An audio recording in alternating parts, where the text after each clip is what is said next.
Bismillahirrahmanirrahim. Assalamualaikum warahmatullahi wabarakatuh. Nahmaduhu wa nasta'inuhu wa nastaghfiruh wa na'udzu billahi min syururi anfusina wa min sayyiati a'malina. May yahdihillahu fala mudilla lahu wa may yudlil fala hadiyalah. Wa nashhadu an la ilaha illallah wa nashhadu anna Muhammadan abduhu wa rasuluh, amma ba'. Alhamdulillah, tuan-tuan dan puan-puan sekalian, syukur kerana Allah sayang kita. Dia sentiasa memilih kita untuk memuji, menyebut nama dia. Orang yang paling Allah sayang dalam dunia, dan Allah sentiasa beri dia dapat mengingati Allah Subhanahu Wa Taala, mengingat nama Allah, satu kurnia Allah yang besar. Saya saja nak kongsi dengan tuan-puan petang-petang ni satu amalan apa dia? Bila kita punya pasangan, anak-anak dalam rumah tangga kita, bila kita tak, anak-anak tak dengar kata, kan, ujian yang besar. Bila isteri hilang rasa hormat pada suami, ataupun mungkin pasangan kita, suami kita yang tak sembahyang, yang jauh pada perintah Allah, yang jauh pada kebaikan, yang tak buat dakwah, yang tak nak bangun subuh, tak nak bertanggungjawab pada keluarga, tak beri nafkah, ataupun isteri yang tak hormat suami, tak ada kasih sayang, jadi murung. Tuan-puan sekalian, macam mana kita nak bantu pasangan dan anak-anak kita? Dia ada 4 amalan saya kongsi tuan-puan. Ni amalannya ada dalam rumah-rumah orang dulu. Rumah Nabi sallallahu alaihi wasallam, rumah isteri Nabi, dan rumah-rumah anak-anak Nabi, rumah-rumah para sahabat radhiyallahu anhum ajma'in. Rumah Nabi dan rumah para sahabat radhiyallahu anhum ajma'in. Rumah-rumah mereka rumah yang kecil dalam dunia ni, rumah yang sempit, yang gelap. Kalau Nabi SAW nak masuk rumah, Nabi SAW kena tunduk, sempit. Nabi SAW nak solat malam, kena ketuk kaki Aisyah radhiyallahu anha, baru Nabi SAW dapat sujud. Tapi rumah yang paling kecil, sempit, gelap ni, rumah ni bercahaya di seluruh dunia. Rumah ni bercahaya di seluruh dunia. Rumah ni bercahaya di seluruh dunia. Sehingga cahaya tu, bahagia tu sampai dalam hati kita semua, dah sampai dalam hati kita. Sebab tu ada 4 amalan saya nak kongsi tuan-puan secara ringkas, yang selalu saya kongsikan dalam program Keluarga Sunnah. Antaranya saya sikit-sikit lah. Antara dalam rumah yang paling pertama sekali, kenapa kita, kalau kita rasa, saya pernah beritahu sebelum ni, bila kita rasa risau pada pasangan, pada anak-anak, itu tanda kasih sayang Allah kepada kita. Satu rumah dicabut keberkatan dan kebaikan bila rumah tu kita tak ada rasa, tak rasa sedih kalau pasangan tak solat. Kita tak rasa sedih kalau anak-anak kita tak solat. Kita tak rasa sedih kalau suami atau isteri kita tak solat. Kita tak rasa apa-apa. Maka tu satu, Allah telah tarik rasa keberkatan, kebaikan dalam sebuah keluarga. Bila sebuah keluarga tidak ada lagi ingin menyelamatkan ahli keluarga yang lain untuk selamatkan bawa masuk syurga, Allah tarik keberkatan dalam keluarga. Sebab tu Abdullah bin Abu Bakar, anak Sayyidina Abu Bakar, bila kahwin dengan Atikah radhiyallahu anha, masa baru malam pertama kahwin, subuh-subuh dia tak pergi masjid. Bunyi ki. Tak adalah bunyi tu, saya tambah je. Tapi setiap kali Abu Bakar nak pergi masjid dengan anak dia Abdullah, dengan Atikah bergurau. 3 kali subuh tak pergi masjid. Abu Bakar kata, wahai Abdullah, perkahwinan kamu telah melalaikan kamu daripada mengingati Allah SWT. Perkahwinan kamu lalaikan kamu pada ingat Allah.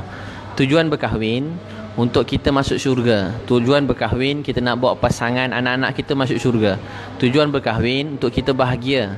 Kalau kita berkahwin tapi tak bahagia, tak masuk syurga, apa tujuan berkahwin? Sebab tu Rasulullah sallallahu alaihi wasallam bila dia macam mana?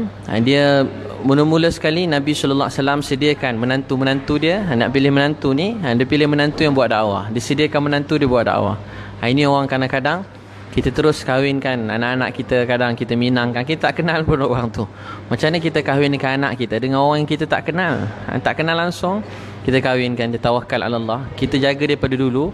Kalau kita nak beli kereta pun kena pilih, nak beli rumah pun kena pilih, nak beli apa-apa dalam dunia pun kena pilih, beli baju pun kena pilih.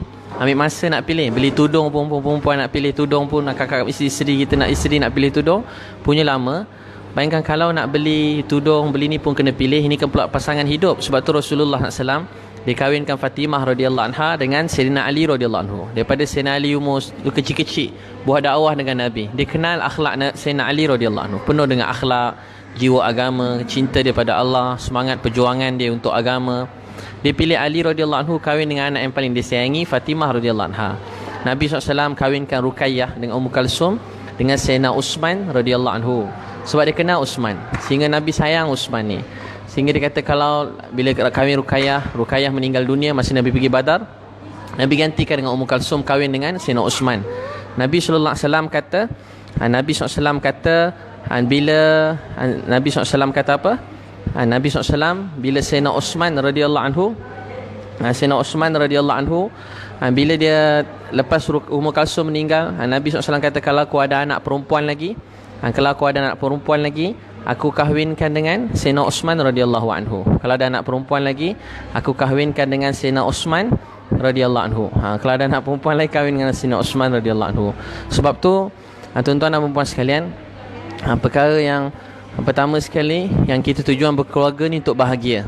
Dia bukan perkara kecil yang boleh diambil ringan. Sebab tu saya beritahu sebelum ni, kita sebagai ayah ni bertanggungjawab. Kalau kita nak kahwinkan anak perempuan kita, kita kena kenal orang tu, kena beri masa berdakwah dengan dia, berjihad dengan dia, belajar ilmu dengan dia, bersafar dengan dia, berurus niaga dengan dia. Kalau kita belum pernah berurus niaga, pernah bersafar dengan seseorang tu, kata Sayyidina Umar, kita belum kenal dia. Tamu wanita-wanita yang sekarang kenal melalui Facebook je, melalui WhatsApp je, kenal-kenal macam tu, dia pun terus lelaki pun dia satu sudut kot, cinta sayang, terlupa sudut agama, terlupa sudut yang lain. Bagaimana nak seseorang tu boleh bahagia? Ya tuan-puan, antara supaya 4 amalan dalam keluarga tadi, yang pertama sekali dalam rumah tangga kena ada rasa sayang, ingin kebaikan untuk keluarga yang lain melalui usaha dakwah. Kita mesti buat dakwah. Kita kena dakwah keluarga kita daripada kecil. Kata pada anak kita, ihfazillah yahfazka. Kata pada anak kita, ihfazillah, jagalah Allah, Allah jaga kamu.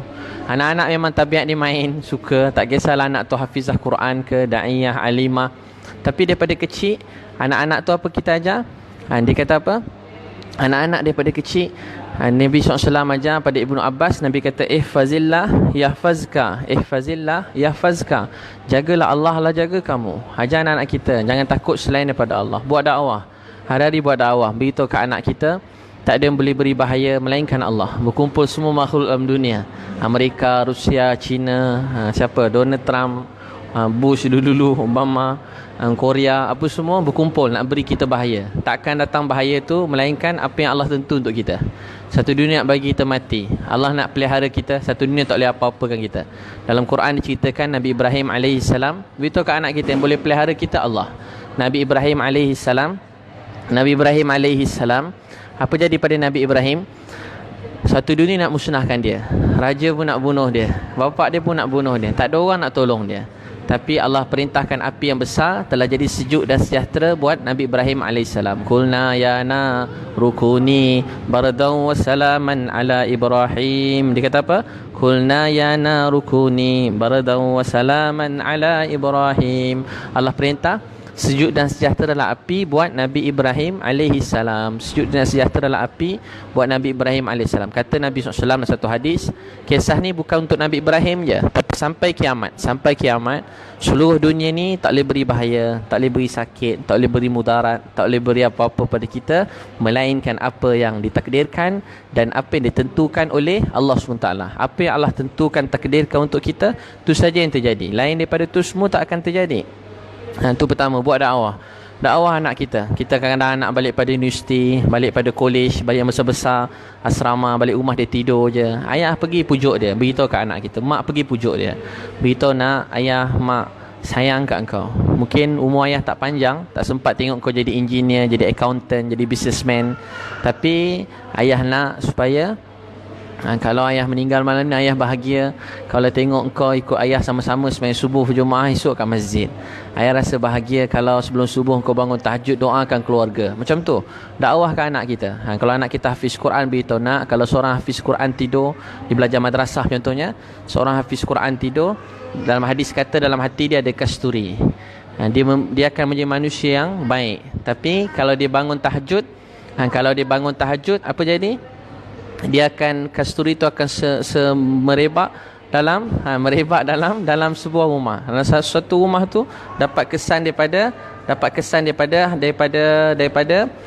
baca Quran tadi. Bayangkan kalau hafiz Quran tadi buat dakwah seluruh dunia. Bayangkan hafiz Quran kalau dia buat dakwah seluruh dunia. Tangan kanan. Kalau dia buat dakwah seluruh dunia. Kalau dia buat dakwah seluruh dunia, cahaya tu kasturi takkan merebak ke seluruh dunia. Untuk tu tuan-tuan dan perempuan yang disayangi oleh Allah SWT sekalian, mula-mula sekali kita kena sentiasa sibuk dengan usaha dakwah. Bila kita buat dakwah, Allah sayang kita. Bila kita buat dakwah, Allah SWT akan suka kita, Allah terima kita. Dia selalu dakwah. Tengok isteri, malam-malam peluk pasangan, kata yang abang sayang kat awak kerana Allah. Abang teringin supaya saya dengan awak dua-dua dapat terbang dalam syurga. Kita duduk dalam taman-taman syurga, ada sungai-sungai mengalir kat bawah dia. Syurga yang paling kecil 10 kali dunia. Yang nanti awak masuk syurga 500 tahun lebih awal daripada abang. Sebab wanita salihah masuk syurga 500 tahun lebih awal. Sebab apa Allah bagi awal 500 tahun? Salah satu dia sebab supaya dia boleh make up nak tunggu suami. Perempuan kan kalau make up lama jadi dia nak tunggu suami. Allah bagi 500 tahun make up, pilih baju, pilih rumah, pilih pakaian. Bayangkan agaknya dia kata hadis, syurga yang paling kecil 10 kali besar dunia. 10 kali besar dunia. Bayangkan pakaian dia, rumah dia, tempat tinggal, boleh pilih satu-satu. Boleh buat shopping dalam syurga nanti. Jadi tuan-puan sekalian, dikata orang salihah mereka selalu buat kejutan untuk pasangan dia dalam syurga. Ada hari suami pergi shopping kat pasar, hari Jumaat, boleh pilih muka, tukar-tukar muka. Balik rumah buat surprise kat isteri, buat kejutan untuk isteri. Jadi pertama buat dakwah. Pertama apa dia? Buat dakwah. Selalu buat dakwah. Cerita kebesaran Allah, cerita tentang Nabi sallallahu alaihi wasallam. Beritahu kat anak kita, nak, dalam dunia ni tak ada wajah lebih indah lebih pada wajah Nabi sallallahu alaihi wasallam. Tak ada orang yang lebih bercahaya, lebih indah wajah dia lebih pada wajah Nabi. Tak ada orang yang lebih mulia, tutur kata lebih baik daripada Nabi sallallahu alaihi wasallam. Daripada Adam sampai kiamat, ni manusia yang paling Allah sayangi, manusia yang paling Allah cintai, dibanggakan daripada Adam sampai kiamat. Manusia yang penuh dengan akhlak, hati beliau inginkan kebaikan untuk semua manusia. Ceritakan tentang Nabi SAW pada anak kita. Nak, kau nak sayang orang, nak rindu orang, tak ada orang lebih layak kita rindui, kita sayangi lebih daripada Zainab radhiyallahu anha. Sebab dia tolong jaga Nabi masa kita semua tak ada kat sana. Daripada 10 tahun Nabi SAW, daripada 10 tahun Zainab radhiyallahu anha, dia susah payah jaga Nabi SAW. Setiap hari bawa kain, bawa air. Dia kata Zainab ni anak dara yang sangat cantik, tolong jaga ayah dia, Pertama buat dakwah, Kedua buat taklim. Kedua kita buat amalan taklim. Bila kita hidup ke amalan taklim, Allah SWT akan sayangi kita. Jadi tuan-puan mulakan kat rumah kita, buat hidup ke amalan taklim. Kalau tuan-puan buat dalam masa 3 bulan, 4 bulan, kalau tak ada kebaikan datang dalam keluarga kita, kalau tak ada kebaikan datang dalam keluarga kita, 3 bulan tak berubah, tuan-tuan jumpa saya, tampar muka saya kuat-kuat. Tapi kalau banyak tinggal, saya tampar semula lah. Saya gurau, tuan-tuan hidup ke amalan taklim.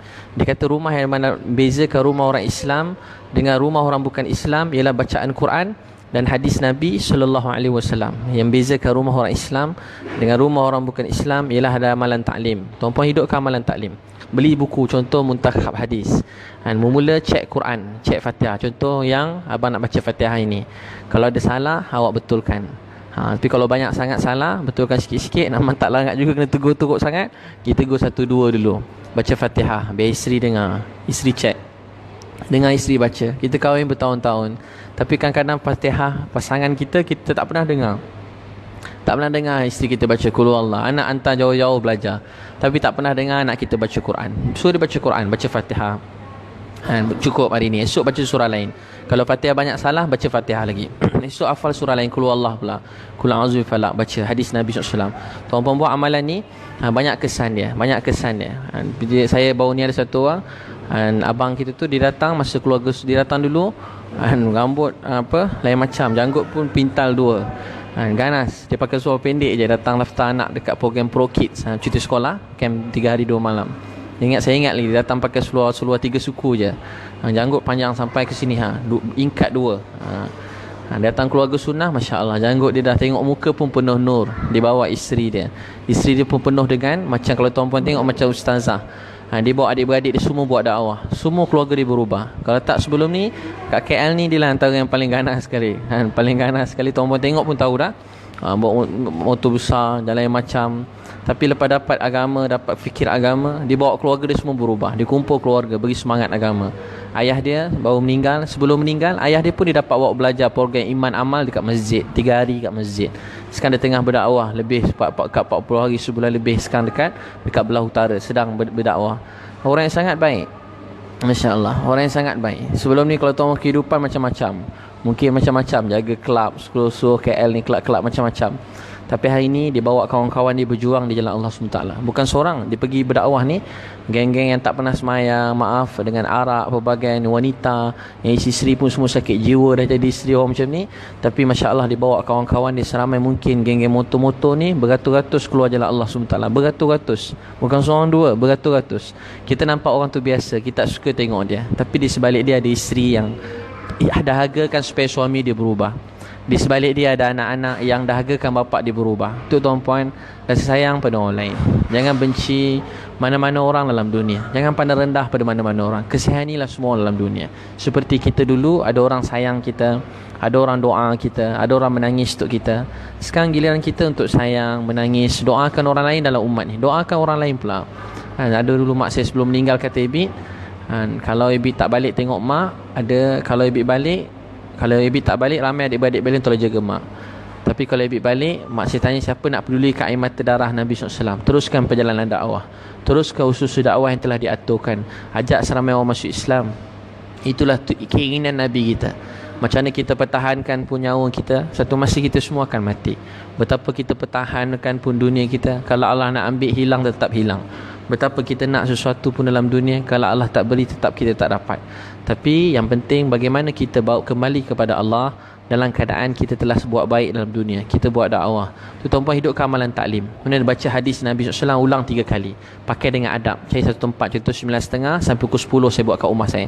Tuan-puan boleh mula contoh 9.30 sampai 9.40, 10 minit dulu. 5 minit baca Quran, 5 minit baca hadis. Pilih satu tempat. Contoh kitab Muntakhab Hadis. Dalam tu semua ada yang sahih dan hasan. Ada 7 bahagian, tanda setiap bahagian. Tanda setiap bahagian, hadis ulang 3 kali. Suami baca, isteri semua, anak-anak dengar. Anak kecil-kecil main-main macam anak saya tadi kan, baru umur 2 tahun lebih pun dia main-main, biar dia main-main. Belum 3 tahun, main-main lari, biar dia main-main. Dikejar-kejar tak apa.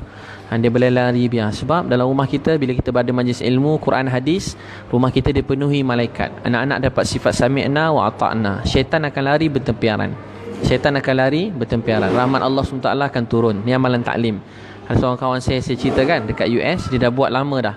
Dia anak dia JRO. Dia dah tua-tua, baru dia kembali dapat hidayat. Dia tak tahu masa bila nak dakwah anak dia. Cuma anak dia ada kat rumah, masa make up je. Masa nak tengah make up berjam-jam ni, dia baca hadis Nabi SAW. Anak dia buat tak dengar je. Satu hari, lepas sebulan lebih, dia rasa kecewa.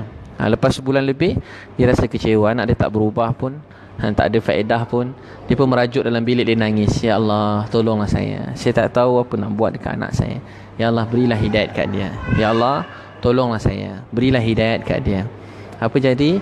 Anak dia tiba-tiba ketuk bilik air dia. Dia kata, ayah, kalau ayah nak tahu, inilah hari terakhir saya kerja jadi bukan-bukan ni, JRO ni, saya bertaubat pada Allah. Jadi amalan Quran dan hadis boleh mengubah keluarga kita. Kalau orang terpekik terlolong, pakai baju, buat konsert, pakai bukan-bukan, satu dunia ikut. Ni benda zulmat, gelap, dosa, maksiat pun ada kesan.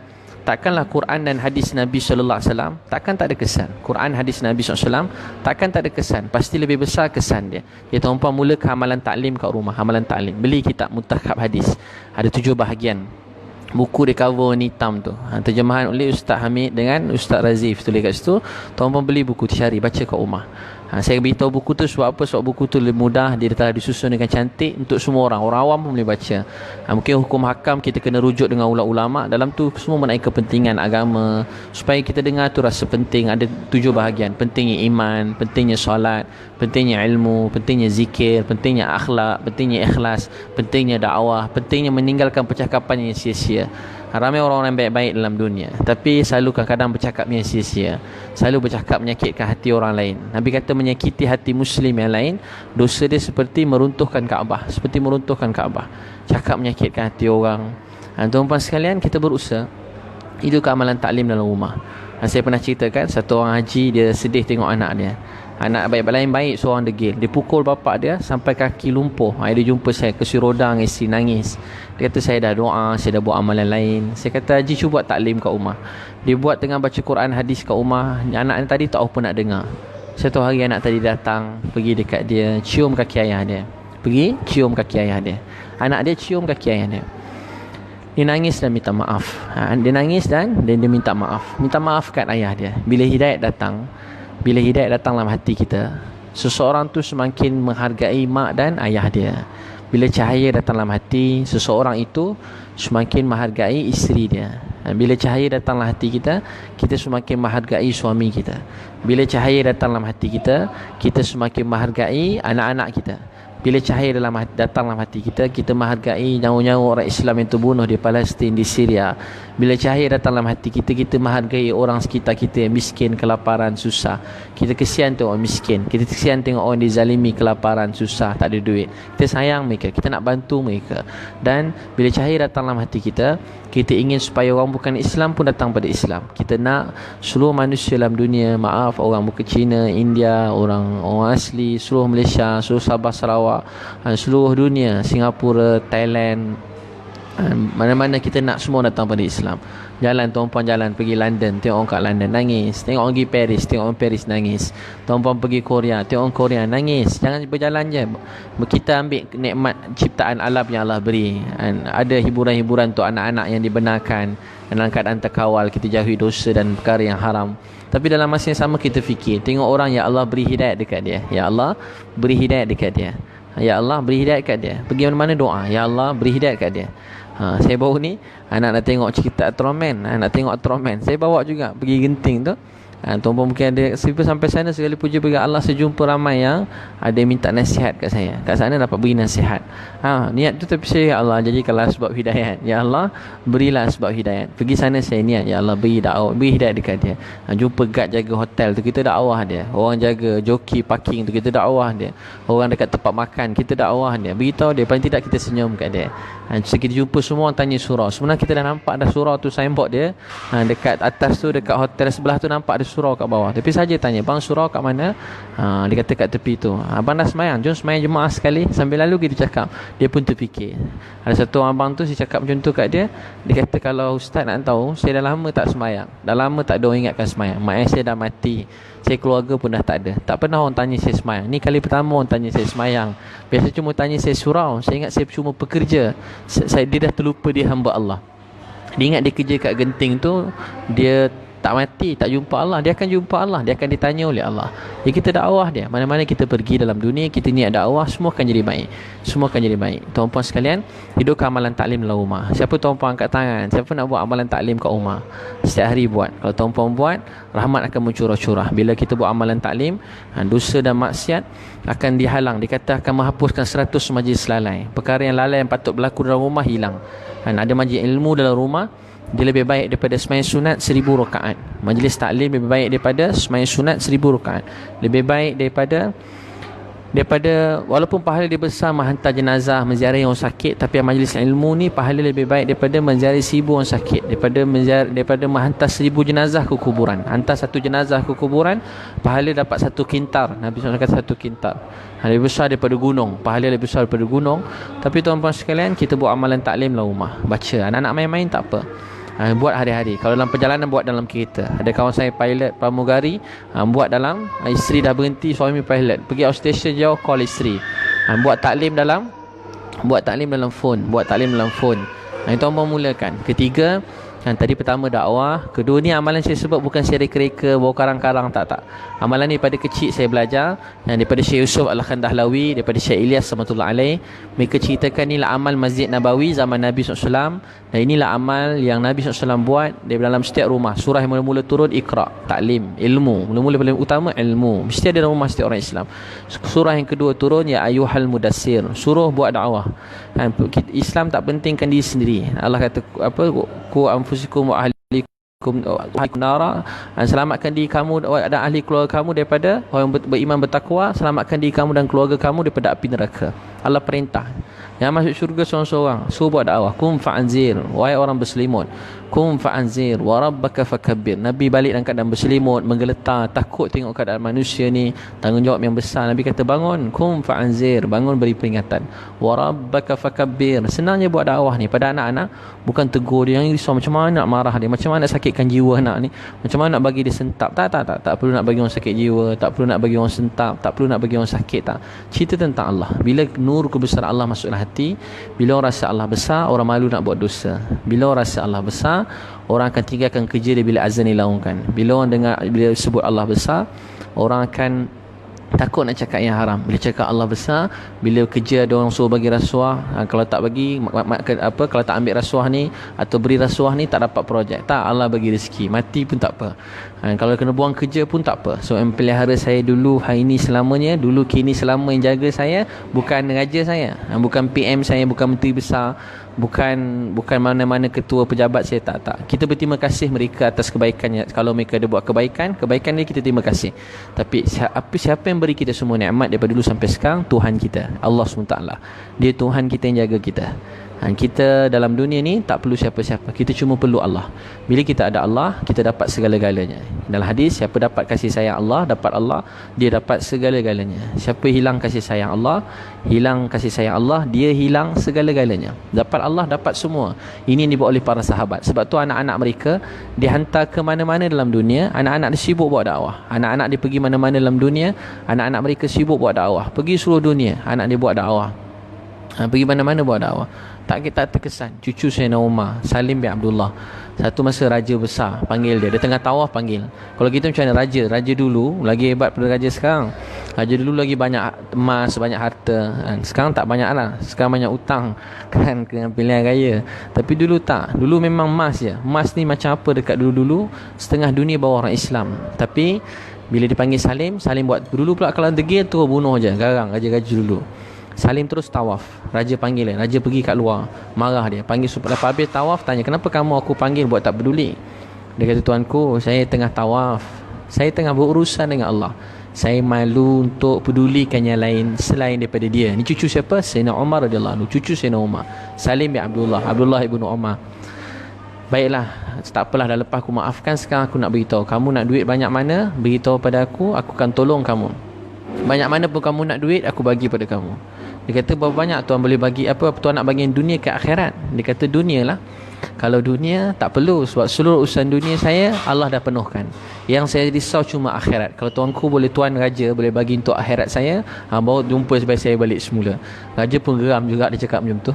Tapi orang yang terkesan dengan Allah, dia tak terkesan selain daripada Allah. Dalam Quran kata, orang takut ke Allah, semua makhluk takut tunduk kat dia. Orang tak takut Allah, semua makhluk jadi sumber ketakutan untuk dia. Jadi ajar anak-anak kita, keluarga kita, hanya takut pada Allah. Jangan terkesan selain daripada Allah. Jangan terkesan dengan pujian orang, kejian orang. Satu orang alim dia kata, kamu sangka saya gembira orang dengar saya cakap ramai, saya cakap dengan fasih, dengan baik, saya gembira menyampaikan? Tak. Dalam hati saya dia menangis dan dia kata, saya risau kerana setiap ilmu tanggungjawab dia kena sampaikan dan amalkan. Jadi saya risau, saya dah berjaya sampaikan, tapi saya akan, dalam satu hadis, setiap orang yang bertutur, setiap perkataan, huruf dia akan ditanya oleh Allah. Dalam hadis Nabi, setiap perkataan kita, dalam kalau mutakat hadis tu bahagian ikhlas, setiap percakapan kita, perkataan kita akan ditanya oleh Allah, apa tujuan kamu bercakap tu? Apa tujuan kamu ceramah tu? Apa tujuan kamu bersyarah? Apa tujuan kamu bertutur tu? Kamu bertutur tu untuk apa? Adakah untuk dapat pujian orang? Adakah nak dapat like daripada orang, nak dapat love daripada orang lain? Adakah sebab tu kita bercakap? Kalau sebab tu, kita akan susah di akhirat nanti. Orang puji, keji kita, tak beri kita mulia atau hina. Mulia dan hina kita hanya daripada Allah SWT. Jadi kita jangan pernah bercakap, walaupun sepatah perkataan, walaupun satu huruf, untuk manusia. Kita bertutur, kita bercakap hanya untuk Tuhan kita, untuk redha Allah SWT. Kita hanya bercakap untuk tutur, kita bertutur hanya untuk redha Allah, untuk Allah sayang kita, dia terima kita. Sebab tuan-puan sekalian, saya selalu tengok, wujudkan suasana ni, suasana dakwah, suasana taklim, hidupkan amalan taklim dalam keluarga, dalam rumah tangga, hidupkan amalan taklim. Baca hadis Nabi sallallahu alaihi wasallam, baca hadis Nabi, wujudkan amalan taklim. Kemudian wujudkan Baca pilih satu waktu yang tetap. Ada rumah-rumah yang dah buat setiap kali lepas solat fardu, isteri dia suruh rumah setiap lepas solat fardu dia buat bacaan hadis Nabi sallallahu alaihi wasallam. Dan ketiga, wujudkan suasana ibadat, bangun malam minta pada Allah SWT. Orang Islam kena mula dengan malam. Dakwah ni mula laila wan nahar, malam dan siang. Saya jumpa anak muda, kadang-kadang anak muda ramai yang kerja dengan saya ataupun dekat yang ikut saya ke mana-mana ataupun mana-mana training khusus facilitator di mana-mana. Kadang-kadang baru-baru datang dia orang sambil duduk dengan saya ni, dia orang pegang handphone. Sambil duduk pegang handphone. Sambil duduk dengan saya pegang handphone, tengok handphone. Saya bercakap dia tengok handphone. Jadi saya beritahu pada dia, saya beritahu siapa kita hari ni menentukan siapa kita 10 tahun yang akan datang. Kalau orang muda-muda, saya beritahu dia miskin tak apa, dia susah tak apa, dia bapak dia orang kampung tak apa, dia anak yatim piatu pun tak apa, dia lahir daripada dia tak cerdik pun tak apa. Tapi kalau dia ada sifat untuk tunduk pada Allah dan sibuk perbaiki diri, saya beritahu insya-Allah kalau dia panjang umur 10 tahun akan datang, siapa kita hari ini. Kalau tuan-puan nak tahu apa jadi 10 tahun akan datang, betulkan hidup kita hari ini. Allah kata Allah tak akan ubah nasib suatu kaum melainkan kita mengubah dia.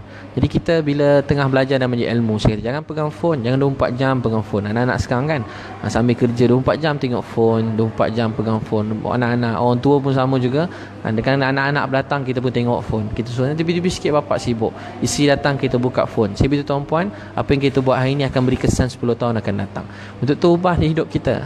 Phone ni kita beli dia mahal mana pun, berapa juta pun harga dia. Tak kisahlah iPhone 7 Plus ke 7 ke 6 kan.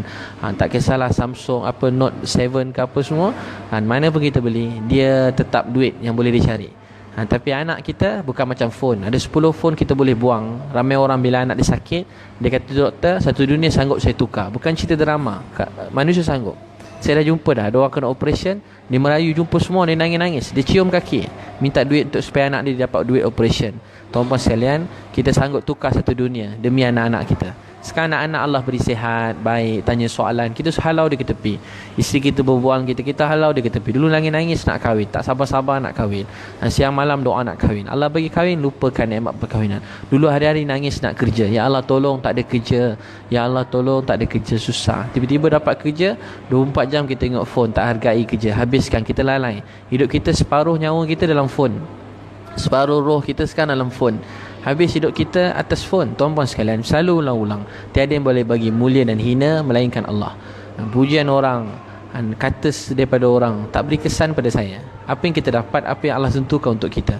Jadi banyak berterima kasih pada Allah dan menghargai orang sekitar kita. Kalau tak ada orang, kita pegang phone tak apa. Ni kita ada orang sekitar kita, kita hargai mereka. Hargai mak ayah kita. Bawa keluar mak ayah jalan-jalan, tutup phone, tengok sekejap yang perlu-perlu. Tapi jangan 24 jam kita tarik phone, tengok berapa like kita, tengok berapa love Instagram kita. Saya cakap ni untuk diri saya dan tuan-puan sekalian, sebab kita kena betulkan hidup kita. Tak lama dah hidup kita ni. Hidup kita untuk Allah sayang dan terima kita. Wujudkan suasana ibadat. Antara ibadat ialah solat fardu awal waktu. Azan je, lelaki sembahyang Jumaat dekat masjid. Azan pergi masjid. Semua para sahabat, Abdullah ibnu Umar, Ibnu Abbas, Ibnu Mas'ud, bila azan dia bawa orang pergi masjid, dia bawa pergi pasar. Bila azan semua pergi masjid, dia baca Al-Quran. Ni dulu-dulu orang belajar ilmu, salah satu kaedah dia macam ni. Dia buat apa yang Nabi buat, dia buat apa yang mereka tengok guru-guru mereka buat. Dia sampaikan dengan contoh toladan.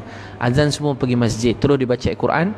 Dia kata inilah maksud ayat Quran, inilah maksud Al-Quran. Azan semua pergi masjid. Ar-rijalu la tulhihim tijaratun wala bai'un an zikrillah wa iqamis salah. Azan semua lelaki pergi masjid. Azan semua lelaki pergi masjid. Saya beritahu tuan-puan, kalau masjid kita 100% orang sembahyang jemaah, lelaki sembahyang jemaah 1% kat masjid, Allah akan ubah nasib umat ni. Dalam Quran, bila manusia beriman dan bertakwa, Allah SWT akan buka keberkatan langit dan bumi. Masuk waktu sembahyang, pegang tangan anak lelaki kita yang besar-besar, pergi masjid. Jangan biar gap antara kita dengan anak kita. Jangan biar gap. Kita bangun solat, kejut anak-anak yang kecil-kecil pun solat. Dah umur 7 tahun tu dah kena solat dah. Semua dah kena solat. Nabi kata 7 tahun mesti kejut dah. Sebelum tu bila dia sedar, waktu dia sedar, kita ajak dia solat sama-sama. Daripada umur 2-3 tahun pun kita solat, kita bentang sejadah. Biar dia solat sebelah kita, pakai seluar pendek ke, tak pakai tudung ke, tak apa. Tapi bila umur dah 6-7 tahun dah, masa tu kita dah tetapkan solat dia. Kena kejut, jangan biar. Saya kadang-kadang berbual dengan anak-anak, selalu anak-anak mak ayah dia solat, tak kejut anak-anak dia solat. Kejut anak-anak solat sampai kita mati. Tanggungjawab kita ingatkan solat. Kita gembira nak cakap pasal solat. Nak jaga solat. Jaga solat, Allah jaga kita. Nak jadi orang Allah tak? Nak jadi orang Allah. Jadi orang raja, menteri, esok menteri tu jatuh, kita tak ada apa dah. Tapi kalau orang Allah, kita selama-lamanya kita mulia jadi orang Allah. Jadi orang Allah, jangan jadi orang manusia. Jangan jadi hamba pada manusia. Jadi hamba Allah. Jadi hamba Allah. Dia yang boleh berbuat semua. Dia berkuasa atas apa sahaja. Dia yang izinkan semua. Dia boleh buat orang berlari pantas lumpuh. Dia boleh buat orang yang lumpuh berjalan kembali. Dia boleh buat orang yang buta dapat melihat. Dia boleh buat orang melihat jadi buta. Dia boleh terbitkan matahari daripada setiap hari daripada timur tenggelam ke barat. Dia juga Allah yang boleh timbulkan matahari di sebelah barat dan tenggelamkan timur. Dia boleh buat dengan satu tiupan seluruh dunia akan hancur. Tidak ada apa yang tinggal. Semuanya akan hancur, tuan-tuan sekalian. Dan dialah yang maha menguasai. Dan dia maha penyayang. Sangat baik, sangat pemurah. Dan kita sekarang mengaku dia Tuhan. Bila kita mengaku dia Tuhan, kita beruntung. Dia suruh kita minta berdoa pada dia. Jadi bangunkan keluar kita dengan solat. Masuk waktu semayang, beli kain kapan, balut TV, inna lillahi wa inna ilaihi raji'un. Meninggal TV. Biar mana artis datang pun, biar mana-mana orang besar datang pun, apa rancangan pun, berita kiamat ke keluar malam ni tak payah tengok. Waktu untuk kita kenal Allah, kenal Nabi sallallahu alaihi wasallam. Beli kain, balut TV. Mak bentang sejadah. Tengok drama-drama. Orang yang berlakon drama tu, dia pun berhajat pada Allah SWT. Maaf, mereka orang baik-baik, mereka pun berhajat pada Allah. Tapi mereka tak pernah bagi kita sesuap nasi pun. Allah yang bagi kita nasi, makan, minum daripada dulu sampai hari ini. Mari kita sembah dia, mari kita besar dia, mari kita agungkan dia. Aisyah radhiyallahu anha kata, azani laungkan Nabi SAW tak kenal kami. Nabi terus pergi masjid. Nabi kalau solat, jantung dia bunyi macam air mendidih. Dia kiam menangis, dia rokok menangis, dia sujud menangis. Nabi SAW sepanjang solat ni Nabi sallallahu alaihi wasallam nangis. Sepanjang solat Nabi sallallahu alaihi wasallam nangis. Bangun dan mula juga bangun malam, paling kurang 2 rakaat tahajud. Rumah orang Islam pukul 5 je dah kena bangun dah. Pukul 5 je dah nak kena bangun. Pukul 5 pagi dah sembang tahajud. Bangun sembah pada Allah SWT. Waktu tahajud doa makbul. Tuan-tuan minta apa saja, semua Allah bagi, semua Allah beri. Tahajud, suami isteri yang kejut pasangan bangun tahajud, Allah rahmati keluarga tu. Satu orang ambil air sapu kat pasangan, Allah rahmati keluarga tu. Bangun tahajud, doa dengan Allah, minta, ya Allah, saya sayang isteri saya, ya Allah, sayangilah dia, ya Allah, saya redha dengan dia baik, tolong jaga anak saya sibuk sana sini, ya Allah, dia kemas rumah saya, ya Allah, dia basuh baju saya, ya Allah, saya tak sempat buat apa-apa, semua diurus, ya Allah, saya minta ampun, saya tak dapat jadi suami yang terbaik buat isteri saya tak bimbing dia, saya tak didik dia dengan baik, ya Allah, maafkanlah saya, ya Allah, maafkan saya. Kau beri satu wanita untuk saya bimbing, untuk masuk syurga, untuk kenal Allah, kenal Nabi SAW. Tapi ya Allah, saya tak hargai dia, ya Allah, saya tak hargai dia, dan saya tak hargai dia. Ya Allah, saya sayang anak-anak saya, ya Allah, sayangilah mereka, ya Allah, sayangilah mereka. Saya sayang anak-anak saya contohnya, ya Allah, bahagiakan mereka, beri mereka syurga firdausmu, ya Allah, beri mereka syurga firdausmu, ya Allah, anak-anak saya kau bantulah, gunakanlah mereka ni untuk hidupkan agama. Ada seorang sahabiah, dia bawa anak dia, tengah dia bawa anak dia, masa tu masa Nabi palsu, dia masuk rumah dan dia telah bunuh Nabi tu. Dia telah bunuh Nabi palsu, bukan Nabi, orang yang sesat tu dia bunuh. Musailamatul Kazzab, Musailamah nama dia, Musailamah penipu, Kazzab. Dia kata Musailamatul Kazzab. Musailamah ni kata Allah Tuhan, Nabi Muhammad Nabi. Allah Tuhan, Nabi Muhammad Nabi. Dia pun kata Allah Tuhan, Nabi Muhammad Nabi. Dia kata aku pun Nabi juga, Allah Tuhan, Nabi Muhammad Nabi, aku pun Nabi. Musailamah kata apa yang sahabat tadi Habib bin apa nama dia, dan Habib radhiyallahu anhu tangan kanan dia kena potong. Kemudian dia ni tangan kiri dia kena potong. Dia kata tak, Allah Tuhan, Nabi Muhammad Nabi, kau bukan Nabi. Hidung dia kena potong. Maaf, dia cakap lagi dia tak nak ngaku. Cuma kalau dia cakap pun kau untuk selamatkan iman dia pun Allah maafkan. Tapi kuatnya iman dia, congkil mata kanan, ya Allah, sahabat tengok congkil mata. Musailamah kata Allah ni aku Nabi, dia tak ngaku, mata sebelah kena congkil. Sampai semua satu badan dia, telinga kanan dia kena potong. Kemudian Habib radhiyallahu anhu, nanti kita cek nama dia, telinga kiri kena potong. Kemudian satu-satu jari tangan dia semua sekali dah kena potong. Sampai badan dia hancur berkecai macam tu, kerana cuma tak nak mengaku dan tak ada orang mana-mana dalam dunia Nabi melainkan Nabi Muhammad sallallahu alaihi wasallam. Tidak ada Nabi selepas Rasulullah sallallahu alaihi wasallam. Semua badan dia dipotong. Maka bila tengok mayat dia, Nabi SAW telah nangis. Semua para sahabat radhiyallahu anhum telah nangis. Masa tu apa jadi? Nabi kata dah beritahu mak dia, belum lagi. Bila dia beritahu pada mak dia terus kata dengan tangisan, dia kata alhamdulillah. Dia kata tunjukkanlah mayat anak saya. Tunjukkanlah mayat anak saya. Saya nak tengok. Semua tak nak bagi dia tengok. Mayat anak dia hancur. Dia tengok. Bila tengok je anak dia terus syukur. Dia kata alhamdulillah, segala puji bagi Allah. Inilah niat aku dulu semasa aku menyusukan dia. Inilah niat aku masa aku menyusukan dia. Dia susukan anak, dia niat kalau anak ni tak mati, semua akan dalam dunia mati. Tapi adakah mati kita dalam mempertahankan agama? Adakah mati kita sedang berjuang untuk agama? Atau mati kita mati seperti orang-orang biasa? Untuk tu dia gembira, dia kata alhamdulillah. Mana mak boleh tahan tengok anak hancur macam tu? Kita yang bukan mak pun tak tahan nak tengok orang kita tak kenal pun. Tapi seorang mak kata alhamdulillah, inilah niat aku semasa aku susukan dia. Inilah niat aku masa aku susukan dia. Ya tuan-puan sekalian, kumpulkan anak-anak kita bangun malam, doakan anak-anak kita bangun tahajud, doakan dia. Baca Quran, wujudkan bacaan Quran kat rumah. Ajak anak-anak baca Quran. Wujudkan suasana baca Quran. Sebab tu dia kata jangan risau. Macam mana keadaan anak kita, macam mana kita macam tu anak kita. Kalau bapa kuat baca Quran, anak akan kuat baca Quran. Macam mana kita macam tu anak kita. Kalau kita kuat baca Quran, anak kita akan kuat baca Quran. Di akhirat Allah beri satu mimbar. Setiap ayat kita baca, mak ayah kita akan naik tingkat demi tingkat dalam syurga. Siapa tuan-puan nak hadiahkan syurga paling tinggi tu mak ayah? Angkat tangan. Kalau tuan-puan nak baca Quran. Contoh kita baca Alif Lam Mim. Satu ayat naik dalam syurga. Tilka ayatul kitabil hakim. Hudaw wa rahmatan lil muhsinin.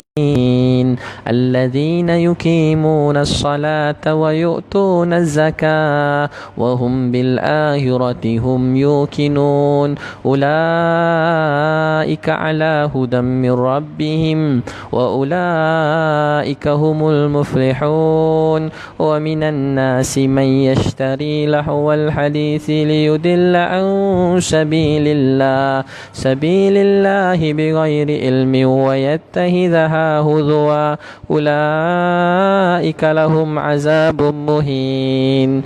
Bila setiap ayat kita baca, mak ayah kita akan naik tingkat demi tingkat dalam syurga. Wujudkan bacaan Quran.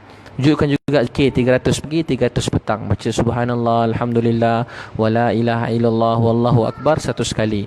Selawat atas Nabi, tanda cinta Allah. Baca subhanallah, maha suci Allah, saya hina kotor ya Allah. Alhamdulillah, puji-pujian untuk Engkau. Segala apa yang saya miliki bukan milik saya. Segala puji untuk Engkau. Segala kemuliaan, ketinggian, kebesaran milik Engkau. La ilaha illallah, tiada Tuhan melainkan Allah. Wahai Allah, Kau hamba Engkau, Kau Tuhan aku. Kau layan aku macam ni punya baik. Aku cuma hamba Kau, Kau tak perlu aku. Tapi ya Allah, Kau pilih aku, Kau sayang aku. Terima kasih ya Allah. Dengar doa aku. La ilaha illallah, tiada Tuhan melainkan Kau. Allahu Akbar. Allah maha besar, lain tak besar. Duit tak besar, harta tak besar, kereta tak besar, rumah tak besar. Semua benda-benda termasuk diri kita pun tak ada apa-apa. Tak ada besar, tak ada kuasa. Berkuasa Allah. Baca subhanallah, alhamdulillah, la ilaha illallah, wallahu akbar. Bila kita terima kasih pada Allah, Allah benarkan, benar wahai hamba-Ku. Hamba-Ku sedang memuji aku. Hamba-Ku sedang memuji aku. Tuan-puan sebut je la ilaha illallah. Tiada Tuhan melainkan Allah. Allah kata sadaqta ya abdi. Sadaqta ya abdi. Sadaqta ya abdi. Benar wahai hamba-Ku. Benar wahai hamba-Ku. Benar wahai hamba-Ku. Tiada Tuhan melainkan aku. Jadi Allah benarkan. Jadi selalu sebut. Dan juga baca selawat atas Nabi SAW. Tanda sayang Nabi selawat. Allahumma salli ala Muhammad wa ala ali Muhammad. Atau Allahumma salli ala Sayyidina Muhammadin Nabi Ummi wa ala alihi wa sahbihi wa barik wa sallim. Ataupun baca selawat yang panjang, pendeklah ambil Allahumma salli ala Muhammad wa ala ali Muhammad. Ingat selawat pada Nabi, ingatkan kesusahan Nabi di Taif, ingat perjalanan hidup Nabi daripada lahir, ayah meninggal dunia, 6 tahun Allah ambil mak Nabi, ada nak 7 orang anak, 6 anak Nabi SAW meninggal dunia masa Nabi hidup.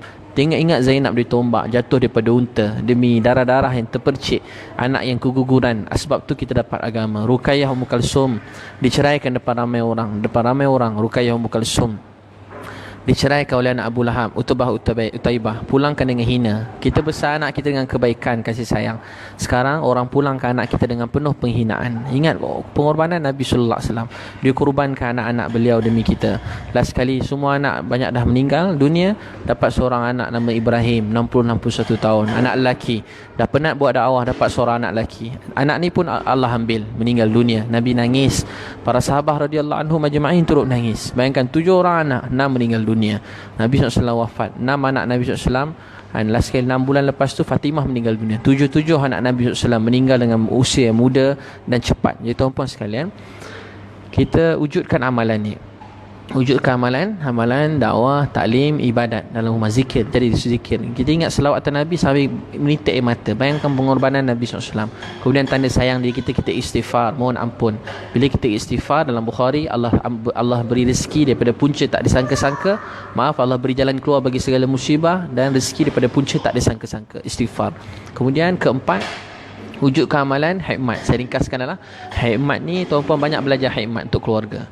Untuk isteri, beri kejutan, bagi bunga, hadiah, kejutan, pujian, kasih sayang, dapat pahala. Allah beri pahala. Nabi SAW puji isteri dia, isteri dia pun puji suami dia. Kata, ya Rasulullah, jubah kamu yang hitam ni dan kulit kamu yang putih menunjukkan betapa terselahnya diri kamu ni.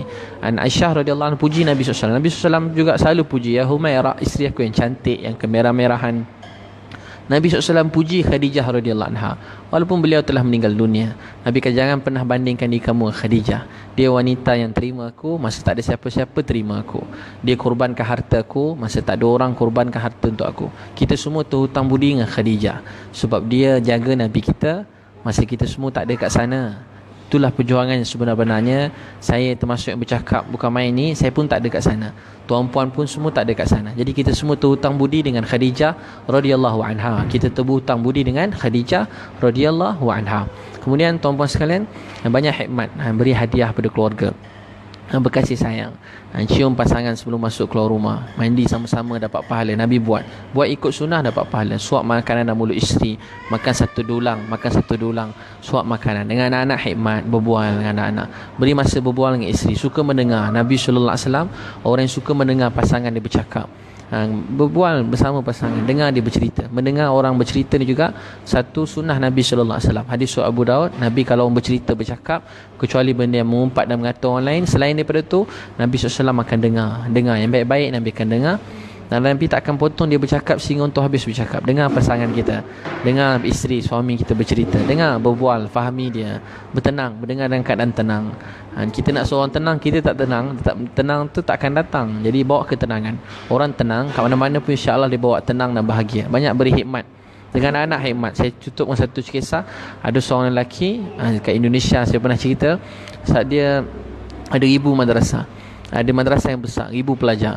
Dulu kongsi gelap, gangster, duit banyak. Tapi apa dia buat? Semua ramai dia dakwah, ramai yang berubah. Tapi anak dia seorang pun tak berubah. Dia sedih jumpa dengan Syekh Mas, dengan jumpa seorang alim, tanya apa saya patut buat. Dia kata, ada tak kamu hikmat untuk keluarga? Dia kata, tak pernah. Hikmat keluarga. Apa dia buat? Dia pun hikmat keluarga.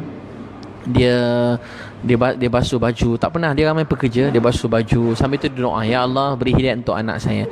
Basuh kasut, cuci tandas. Sambil tu hikmat. Semua orang soleh kuat hikmat. Nabi SAW, Abu Bakar, Umar, Uthman, Ali, mereka suka berhikmat walaupun untuk orang lain. Umar radhiyallahu anhu masak untuk orang lain, pandai masak. Sayyidina Umar, khalifah Allah yang besar, khalifah yang mulia, khalifah orang Islam. Hampir satu dunia negara besar pun bawah orang Islam, setengah dunia. Tapi orang macam Umar radhiyallahu anhu, dia masak untuk orang atas bukit sampai Aslam tengok nangis, janggut dia berasak. Orang dulu masak pula lagi pakai kayu api semua sekali, janggut dia berasak. Masak untuk keluarga, bukan masak jadi hidangkan, berdukung, beli makanan, letak kat belakang dia. Hikmat. Kita orang kena rajin hikmat. Orang yang hati bersih kena suka hikmat. Suka hikmat. Bila kita banyak hikmat, baru kita akan dapat sifat macam Nabi SAW dan sahabat. Orang lain buat salah, kita rasa kita salah. Buruk-buruk orang, kita rasa diri kita lagi buruk. Tengok orang buruk, kita rasa diri kita lagi buruk. Baik-baik kita rasa semua lebih baik daripada kita. Kita perasan je, semua lebih baik daripada kita. Ini bila orang banyak hikmat. Bila tak hikmat, kita jadi sombong. Kita rasa kita paling baik. Bila kita tak hikmat, kita tak suka dengan nasihat. Bila kita tak hikmat, tak beri hikmat, kita malu nak turun padang berdakwah, jumpa orang kat tepi jalan, kat tepi tembok, kita malu. Kalau kurang hikmat, dalam rumah orang ni kuat marah. Orang yang kurang hikmat dalam rumah kuat marah. Dia pemarah. Orang yang kurang basuh pinggan, kurang basuh tandas, kurang basuh baju sendiri, makan pun tinggal, minum pun tinggal, dia hati jadi kotor. Dalam Mishkat, apa yang kita pakai, kita basuh, dia menjadi penyebab hati kita bersih. Sebab tu Imam Ghazali 11 tahun basuh tandas. Pergi Masjidil Haram, basuh tandas kat Masjidil Haram. Dekat bandar dia basuh tandas 11 tahun. Saya tengok Mona Ibrahim, seorang alim, malam-malam dia basuh tandas. Ceramah siang 2 juta orang dengar kat Ijtima' Tonggi dulu 2 juta orang dengar. Tapi ada 150 terjemahan bahasa. Seluruh dunia datang. Orang kod kata, ubah perkataan pun tak ada. Jaga perkataan baik-baik. Seseorang tu lagi mulia, ikhlas macam Nabi SAW. Perkataan Nabi ialah perkataan yang paling banyak manusia ungkapkan dalam dunia ini. Kalau boleh rekod setiap perkataan manusia, tak ada mana-mana nama yang lebih banyak diulang lebih pada nama Nabi SAW. Tidak ada mana-mana nasihat manusia yang banyak diulang lebih pada nasihat Rasulullah SAW. Pemimpin tu lagi ikhlas dia, lagi lama nama dia disebut, dan lebih lama perkataan dia menjadi kebaikan untuk manusia yang lain dalam membangunkan manusia. Itulah Rasulullah SAW. Itulah Rasulullah SAW. Perkataan ini beri kesan sampai seluruh dunia. Sebab tu kita dengarkan kitab-kitab orang dulu bila dia tulis, kesan dia tersebar di seluruh dunia. Kita mungkin sekejap je ramai orang beli, lepas tu tak ada dah. Tapi keikhlasan orang dulu menyebabkan tulisan tu sampai bila-bila menjadi kekal. Terutamanya Quran dan hadis Nabi SAW, dan tulisan-tulisan ulama-ulama dulu yang ikhlas. Jadi tuan-tuan sekalian, banyak beri hikmat pada keluarga, hikmat pada isteri, pada anak-anak, hikmat pada mak ayah. Sebab tu orang soleh kalau mak ayah sakit dukung kat belakang. Tu satu kemuliaan buat mereka. Cuci najis mak, cuci najis keluarga. Hikmat. Bila kita hikmat, Allah bersihkan hati kita. Dan bila kita hikmat ahli keluarga kita, mudah sayang dan mudah dengan nasihat kita. Kita apa tuan-puan sedia setiap hari cuci hati, malam-malam keluarga dah tidur cuci tandas, malam-malam cuci hikmat kat rumah. Mudah-mudahan Allah SWT lebih taufik. Tuan-puan, yang ada program anak-anak ni, keluarga kembara iman dan solat, nak dekat dah. Tadi saya sebut 4 amalan dakwah, taklim, ibadat, hikmat sekali lalu je. Jadi insya-Allah ni Ahad ni ada program di Kuala Lumpur baru 3 hari 2 malam, kembara iman dan solat, berhantar anak-anak umur 9 sampai 17 tahun. Banyak perkara ni kita akan kongsikan. Ada ceramah mak ayah. Tuan-puan boleh daftar anak, segera jangan terlepas. Ada waktu lagi ni. Boleh daftar di www.transformjiwa.com atau WhatsApp 017 3666 848 017. Daftar di 017 3666 848 atau daftar di www.transformjiwa.com. Itu boleh daftar insya-Allah. Daftar mamai datang Kuala Lumpur baru minggu depan di Savannah Hill Resort, di Ulu Tiram Johor Bahru. Savannah Hill Resort, Ulu Tiram, Johor Bahru. Jadi mudah-mudahan Allah SWT beri taufik dan hidayah buat kita. Dan buku Isteriku Bidadari tuan-tuan boleh beli dengan WhatsApp 03 2984 984, dan set buku lah. Ada promosi lagi ni bulan ni, takhir ni. Jadi tuan-puan jangan terlepas peluang. Dan insya-Allah tuan-puan, bulan depan saya motivasi sebulan di IKM FM, insya-Allah bulan Disember ni 7.30 pagi. Tuan-puan dengarkanlah, dan mudah-mudahan jadi sebab kebaikan dan hidayah. Tuan-puan bolehlah tanya-tanya apa-apa soalan. Lain kali saya dalam live tu saya jawab secara tak langsung lah. Jadi mudah-mudahan kalau tuan membuat amalan ni, 4 amalan ni, inilah amalan rumah orang Islam. Mudah-mudahan kita mati, kalau hari ni pun kita niat nak amalkan, mati malam tak sempat nak buat semua pun, mudah-mudahan Allah terima dan beri pahala bagi kita. Dan tuan panjang-panjangkan amalan ni, sebab inilah amalan yang dibuat oleh Rasulullah SAW dan keluarga Nabi. Mudah-mudahan Allah sayang terima kita. Wabillahi taufik wal hidayah. Wassalamualaikum warahmatullahi wabarakatuh. Terima kasih semua. Jazakallahu khairah.